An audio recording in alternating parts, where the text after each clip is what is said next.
Assalamualaikum warahmatullahi wabarakatuh. Baiklah teman-teman, mohon izin saya mau mencoba sharing khususnya untuk teman-teman perawat di RSUD Pandeglang Pangandaran.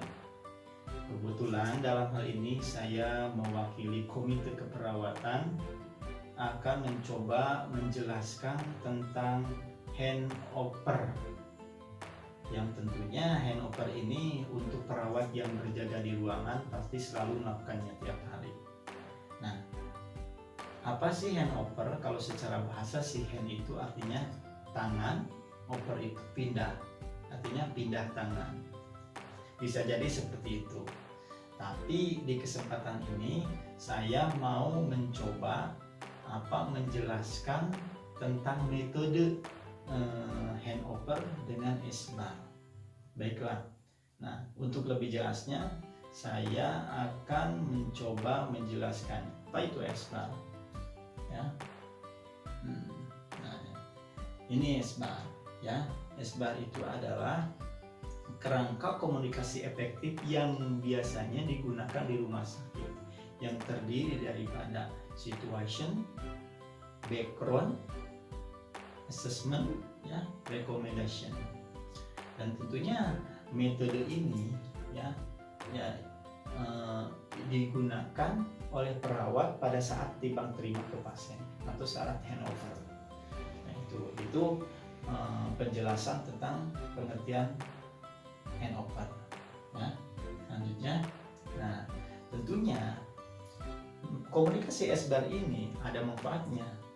Kalau manfaat ini menjadi keuntungan bila dipergunakan dalam komunikasinya. Pertama apa? Nah, ini pertama menjadi kekuatan berkomunikasi yang efektif. Ya. Jadi si perawatnya itu menjadi lebih pede, percaya diri karena tidak dilingkupi dengan ketakutan yang membuat dia salah dalam tindakan. Yang kedua itu tentunya perawat itu bekerja sama dengan tenaga medis yang lain. Nah, dokter dalam hal ini dokter akan lebih percaya pada analisa karena perawatnya memahami kondisi pasien. Itu yang kedua. Yang selanjutnya itu jadi memperbaiki komunikasi sama dengan memperbaiki keamanan dan keselamatan pasien. Jadi kalau pasien kita mau aman, mau selamat, ya perbaiki dulu komunikasinya. Dan ini dilakukan dengan handover di komunikasi metode S-bar. Ya. Nah itu teman-teman. Selanjutnya ya ini tentang pelaksanaan S-bar. Ya. Alur tahapan S-bar ini seperti apa? Nah, S-bar itu kan terdiri dari 4 kata ya. S-B-A-R.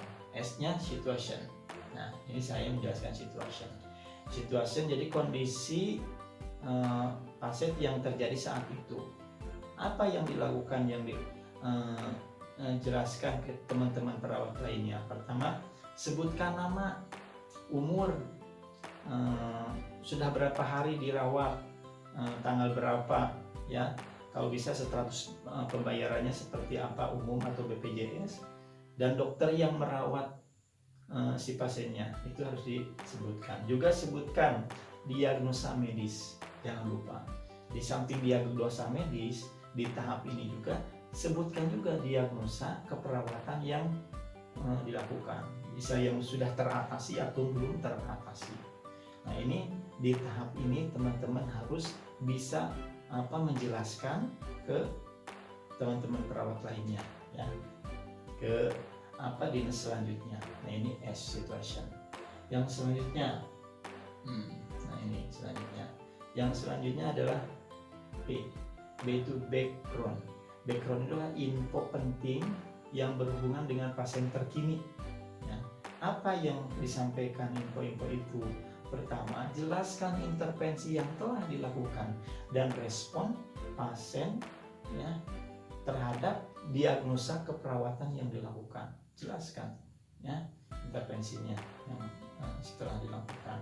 Selanjutnya apa? Jelaskan tentang riwayat alergi, riwayat pembedahan, pemasangan alat invasif, obat-obatan termasuk cairan infus yang digunakan, ya jangan lupa. Selanjutnya apalagi, jelaskan pengetahuan pasien dan keluarga, ya, tentang diagnosa medisnya. Karena apa? Karena biasanya antara pasien yang lulusan rendah dengan lulusan tinggi, tingkat kepedulian terhadap penyakitnya juga tanda tanya. Ya, makanya itu menjadi intervensi kalau pengetahuannya, nah kita menjadi bisa melakukan edukasi terhadap si pasien. Nah itu di tahap apa, B-nya, background. Yang selanjutnya adalah assessment. Assessment itu ya, assessment hasil pengkajian yang terkini.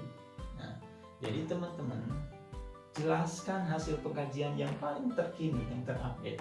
Seperti apa? Tanda-tanda vital, ya, kesadarannya, status nyerinya, skala nyerinya, brain score-nya, ya, brain score, ya, status nutrisi, resiko jatuh, PIPA score, ya, peripheral intravenous score. Nanti ini mungkin PIPA score ini nanti dibahas dalam bahasan selanjutnya. Keadaan eliminasi, nah itu juga dijelaskan, ya teman-teman. Selanjutnya dijelaskan informasi klinik atau penunjang lain yang diperlukan seperti ronsen, laboratorium. Nah ini teman-teman sampaikan kepada teman sejawat yang pada waktu melakukan timbang terima. Selanjutnya, nah ini yang terakhir, R, recommendation. Jadi recommendation ini jadi perawat yang setelah dinas melakukan rekomendasi untuk melakukan intervensi diagnosa yang telah dilakukan, perlu dilanjut atau tidak, ya seperti itu. Kayak repair or nursing care plan, ya. Jadi itu. Selanjutnya juga termasuk discharging planning. Apakah ada perubahan dari tindakan itu ketika kondisinya berubah? Misalkan ada tindakan terapi yang perlu dikurangi atau ditambah atau di stop. Nah itu juga. Dan juga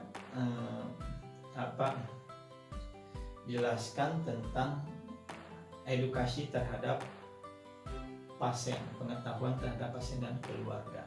Itu rekomendasinya. Jadi saling berhubungan tadi dengan yang di background.